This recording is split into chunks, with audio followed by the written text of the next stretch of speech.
لیکن اس کے بالکل برعکس مجھے نہ تو نوکروں سے بات کرنا پسند تھا اور نہ ہی مجھے غریب لوگ پسند تھے۔ میں نے ہمیشہ ہمارے اندر اور غریبوں میں فرق رکھا اور ہمیشہ انہیں دھتکارا تھا، یہاں تک کہ اگر کوئی غریب میرے پاس سے گزرا بھی تو میں خود سے 5 قدم دور کا فاصلہ کر لیتی۔ میں نے نوکر کو ہمیشہ نوکر سمجھا، اپنے جیسا انسان کبھی نہیں سمجھا۔ میں فقیر کو حقیر سمجھتی تھی۔ ایک روز بی اماں کا بیٹا حاشر میرے بھائی احد سے اپنی پڑھائی کے معاملے میں کچھ مدد حاصل کرنے کے لیے آیا۔ کیونکہ میرا بھائی انجینئر تھا اور بی اماں کا بیٹا بھی انجینئر ہی بن رہا تھا، حاشر خود بھی بہت ذہین تھا۔ وہ اور بھائی ڈرائنگ روم میں بیٹھے ہوئے کچھ سوالات سمجھ رہے تھے کہ اتنے میں میرا وہاں سے گزر ہوا تو بھائی نے مجھے آواز دے کر کہا، خضرا، ساحر کے لیے ایک گلاس میں پانی لے آؤ۔ میں ایک دم طیش میں آ گئی اور مجھے غصہ تھا کہ بھائی نے ایک تو اسے ڈرائنگ روم میں بٹھایا اور پھر مجھ سے اس کے لیے پانی لانے کے لیے کہہ رہے ہیں۔ میں تو وہ تھی کہ جو نوکر کے برتن بھی اپنے برتنوں سے بالکل علیحدہ رکھتی تھی، اور میرا بھائی تھا کہ نوکر کو اتنی عزت دے رہا تھا۔ میں نے بھی غصے میں آ کر ٹوٹا ہوا گلاس لیا اور اس میں پانی لے کر حاشر کو دے دیا۔ وہ بیچارہ تو معصوم سی شکل لیے میرے ہاتھ سے پانی لے کر پینے لگا، مگر جب میرے بھائی نے دیکھا کہ گلاس ٹوٹا ہوا ہے تو حاشر کو پانی پورا پینے نہ دیا اور اس کے ہاتھ سے گلاس لے لیا اور باورچی خانے میں آ کر مجھ سے کہا، کیا تم میں کوئی تمیز اور اخلاق باقی نہیں رہی کہ کسی کو ٹوٹے ہوئے گلاس میں پانی یا شربت نہیں پلاتے؟ میں نے خاص طور پر حاشر کو سنانے کے لیے کچھ اونچی آواز میں کہا کہ بھائی یہ دیکھیں، میں نے نوکروں کے اور اپنے برتن ہمیشہ علیحدہ رکھے ہیں اور آپ مجھ سے اس کے لیے پانی لانے کا کہہ رہے ہیں۔ بھائی غصے سے باورچی خانے سے باہر چلا گیا اور میں جانتی تھی کہ میرے یہ الفاظ حاشر کے دل پر نشتر کی طرح چبھ رہے ہیں۔ اس واقعے کے کچھ روز بعد ہی بی اماں بڑی خوشی خوشی سے ہمارے گھر آئیں اور کہا کہ میرے بیٹے حاشر نے پوری یونیورسٹی میں ٹاپ کیا ہے۔ ان کے پیچھے میرا بھائی احد اور حاشر بھی تھے۔ حاشر اپنے ہاتھوں میں مٹھائی کا ڈبہ لیے کھڑا تھا۔ اس نے مٹھائی کا ڈبہ میرے آگے بڑھایا مگر میں نے منہ موڑ لیا۔ میرے نزدیک بھلا اس کے ٹاپ کرنے کی کیا اہمیت تھی؟ میں تو غریبوں کو بہت ہی حقارت کی نظر سے دیکھتی تھی۔ مجھ جیسی مغرور لڑکی کسی کی خوشی میں خوش کیا ہوتی؟ اور آخر کار وہ ایک نوکر ہی ٹھہرا، اس نے پورے ملک میں ٹاپ کیوں نہ کیا ہو، ہے تو نوکر ہی، مگر میرے ابا تو بی اماں کی خوشی سے بھی زیادہ خوش تھے، کیونکہ میرے ابا کی محنت رنگ لے آئی۔ حاشر کی پڑھائی پر سارا خرچہ میرے ابا نے اٹھایا اور وہ اس بات پر بے حد خوش تھے کہ انہوں نے ان کے پیسے کا صحیح استعمال کیا۔ یونیورسٹی میں ٹاپ کرنے کی وجہ سے صاحب کو اسکالرشپ ملی اور وہ اگلے 2 دن میں بیرون ملک جانے کے لیے تیاری کر رہا تھا۔ میں اس بات سے کوئی غرض نہیں رکھتی تھی۔ بی اماں بھی اب گاؤں جانے کے لیے پر تول رہی تھی، کیونکہ ان کا کہنا تھا کہ حاشر کہہ رہا ہے کہ اماں آپ کو کام کرنے کی کوئی ضرورت نہیں ہے، میں آپ کے اللہ کے حکم سے ساری خواہشات پوری کروں گا۔ اور بی اماں کا کہنا تھا کہ ان بوڑھی ہڈیوں میں اب گھر گھر جا کر کام کرنے کی طاقت بھی باقی نہیں بچی ہے۔ میں باورچی خانے میں بابا کے لیے چائے بنا رہی تھی کہ وہاں حاشر پانی لینے آیا۔ میرے پاس آ کر آہستہ سے کان میں سرگوشی کی، میری دلہن تو تم ہی بنو گی۔ مجھے ایک دم سے اتنی ہنسی آئی اور ہنستے ہنستے میں نے کہا کہ دیکھو ذرا، نوکروں کا لڑکا شہزادہ بننے کی خواہش رکھتا ہے۔ بہت ہدت کی میں نے اس کی بھی۔ اماں اور حاشر 2 دن کے بعد اپنے اپنے راستے کی طرف روانہ ہو گئے اور میں اپنے بھائی کی منگنی کی تیاریوں میں لگ گئی۔ اب مسئلہ یہ تھا کہ ہمارے گھر میں کافی ساری ذمہ داریاں بھی اماں نے سنبھال رکھی تھیں اور ان جیسی وفادار نوکرانی دوبارہ ملنا بہت مشکل لگ رہا تھا۔ امی کوئی اچھی نوکرانی ڈھونڈنے کی تگ و دو میں لگی ہوئی تھیں۔ میرے بھائی کی منگنی تھی اور میں کالج سے جلدی واپس آنا چاہتی تھی۔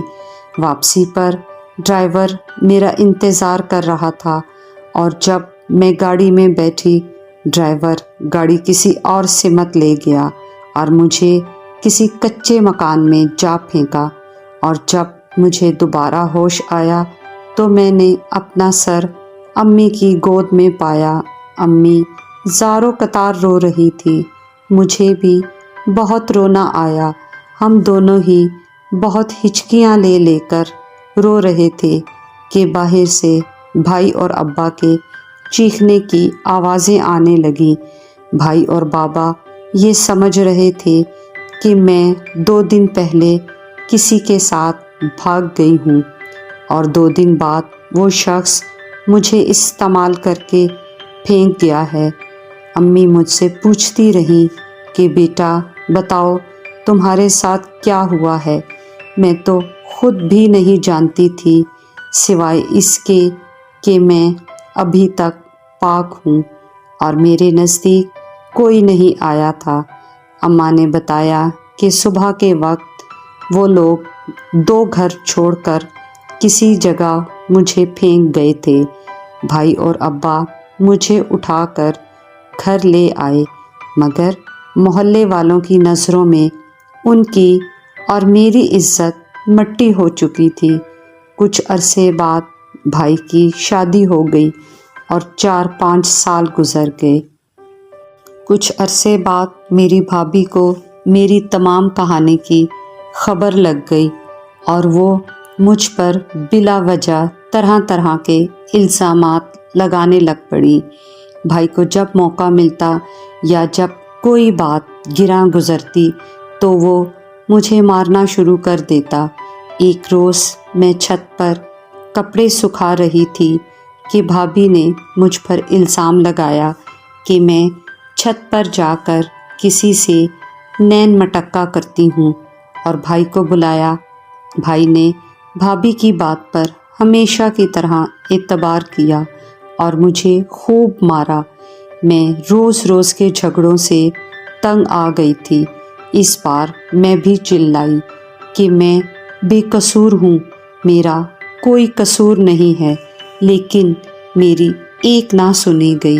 ماں باپ تو اب زندہ نہ تھے کہ میری طرفداری کرتے۔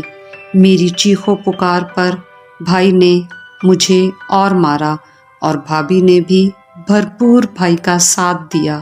میں زخمی ہو چکی تھی اور اب مجھ میں برداشت نہ تھی کہ میں اس گھر میں رہتی۔ میں نے فیصلہ کر لیا کہ میں اب گھر میں نہیں رہوں گی اور میں نے گھر چھوڑ دیا۔ گلیوں کی گلیاں پیدل گزرتی گئی۔ نہ تو میرے پاس پیسے تھے اور نہ ہی میرے پاس تعلیم تھی۔ کالج تو میں نے اسی دن سے جانا چھوڑ دیا تھا جس دن مجھے اپنے گھر کے باہر پھینکا گیا تھا۔ مجھے ایسے لگا کہ کسی نے مجھے آواز دی ہو۔ پیچھے مڑ کر دیکھا تو ایک گھر کے دروازے پر کوئی عورت کھڑی تھی۔ اس نے مجھ سے پوچھا کہ کیا تم نوکرانی ہو اور ہمارے گھر میں کام کرو گی؟ میرے پاس ان کو ہاں کہنے کے سوا کوئی چارہ نہ تھا، بلکہ یہ تو میرے لیے بہت غنیمت تھا کہ مجھے رہنے کے لیے چھت مل رہی تھی۔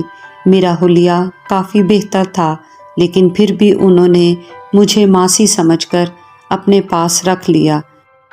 کل تک جو لڑکی اپنے کام بھی اپنی پسند کے لوگوں سے کرواتی تھی، آج اسی لڑکی کو پورے گھر کی صفائی اکیلے کرنے کے بعد